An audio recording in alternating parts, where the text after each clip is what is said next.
You're listening to Civic Media. You can tune into any of our live shows on any radio station across the state with the Civic Media app. Find us in your phone's app store and listen anytime, anywhere. This is your WAUK Daily News Roundup for the Shaw, 101.1 FM and 540 AM in Waukesha.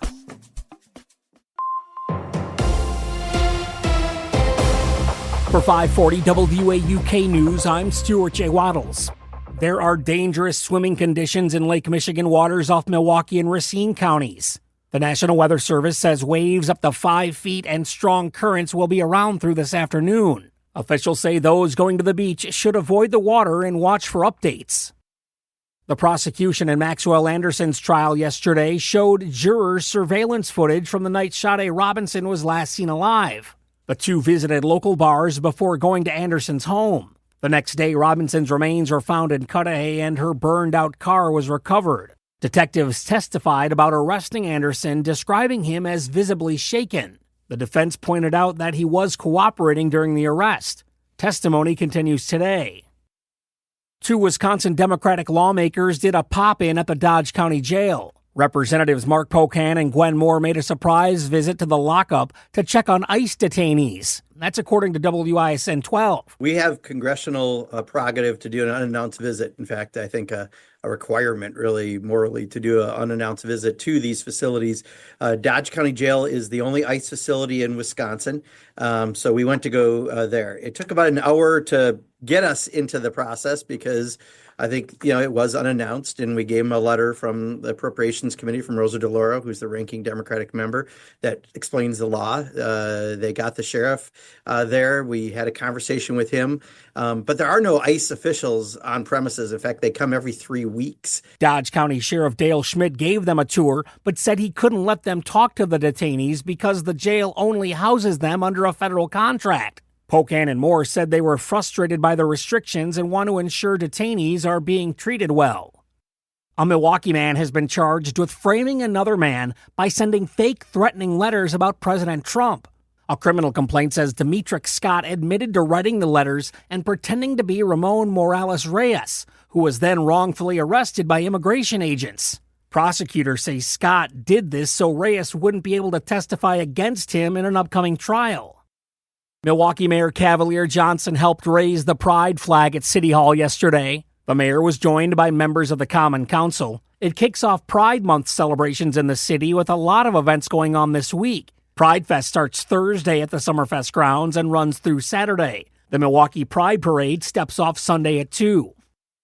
We're under an unhealthy air quality advisory through tomorrow at about noon. Melissa Kay has more. Heavy surface smoke is moving into Wisconsin from the northwest. Air quality is unhealthy, and we could see spikes of very unhealthy as the front moves slowly from the northwest to southeast throughout the day. Sensitive groups should consider rescheduling outdoor activities. The DNR recommends going inside if you experience symptoms.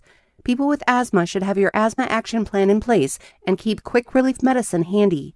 People with heart disease, keep an eye on symptoms such as palpitations, shortness of breath, or unusual fatigue. The DNR advises everyone to keep outdoor activities shorter and less intense. And that's news on 540 WAUK. I'm Stuart J. Waddles. News at the top and bottom of the hour, or anytime at WAUKradio.com. The Packers back at practice. Hi, I'm Mike Clemens with Sports in Green Bay, where the Packers OTAs continue here at Lambeau Field. Anthony Belton is the Packers' second-round pick out of NC State, competing for a spot on the offensive line. I asked him if he's been more nervous or excited to be in the NFL. It's a little bit of both, because, you're nervous because, you're in a new environment around people you're not really too familiar with, but also it's like you're excited because this is what you've been wanting to do since you was a kid, lifelong dream. You get a chance to keep playing the game you've been loving since a kid. It's like, it's a blessing. But you're going to be nervous at first a little bit. Baseball, the Brewers and Reds series continues tonight in Cincinnati. Milwaukee winning 3-2 last night, thanks to another home run by Christian Yelich, named National League Player of the Week. Yelly, hit by a pitch Sunday, still managed to hit his 6th home run in the past 10 games. He crushed 2 balls tonight that, sore hand or not, he's living up to his Player of the Week, outstanding. That's Brewers manager Pat Murphy with Sports. I'm Mike Clemens. On your entertainment beat, I'm Pete Schwaba. Mark Hamill is done, as Luke Skywalker, that is.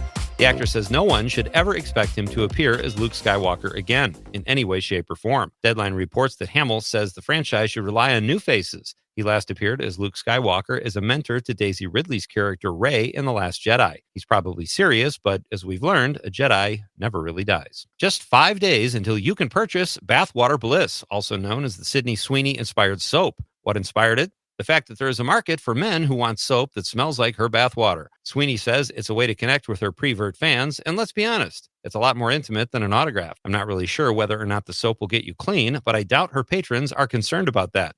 Sweeney, on the other hand, might be the cleanest person in the world because if the soap sells like hotcakes, she'll be in the tub around the clock.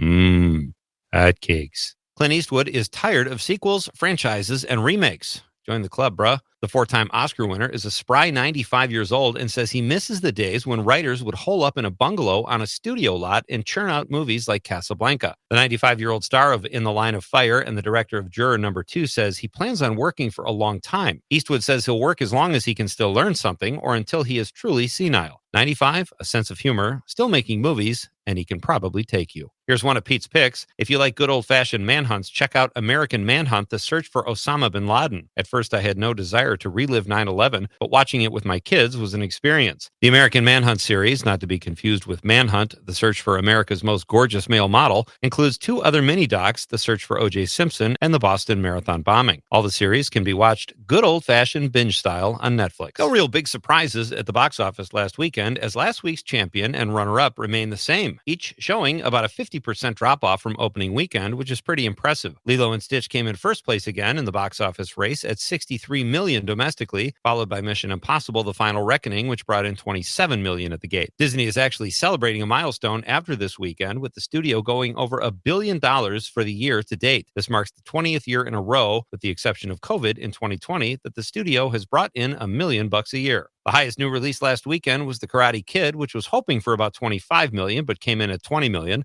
In fourth was another repeat offender, as Final Destination Bloodlines brought in $10.8 million, and horror film Bring Her Back was fifth with $7 million. For more showbiz fun, tune into Nightlight with me, Pete Schwaba, weeknights from 6 to 8 p.m. on the Civic Media Radio Network. A little sunshine this morning, becoming mostly cloudy with scattered showers by later this afternoon. Our high today, 77. Tonight, rain likely, could be a half inch or more, with another quarter inch possible tomorrow. Our low tonight, 56. High tomorrow, a cooler 62. I'm meteorologist Sean Cable. Currently, it's 71.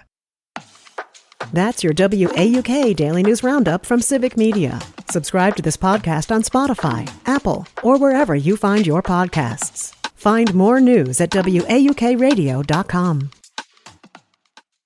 The national news cycle never stops, but it can be hard to find news about your local community. Civic Media is dedicated to providing quality local and state news coverage across Wisconsin. With the Civic Media app, you can get notifications about local stories that matter to you and your community. Find the free Civic Media app in your phone's app store and choose notifications from the menu to tell us what kind of news you want to hear about.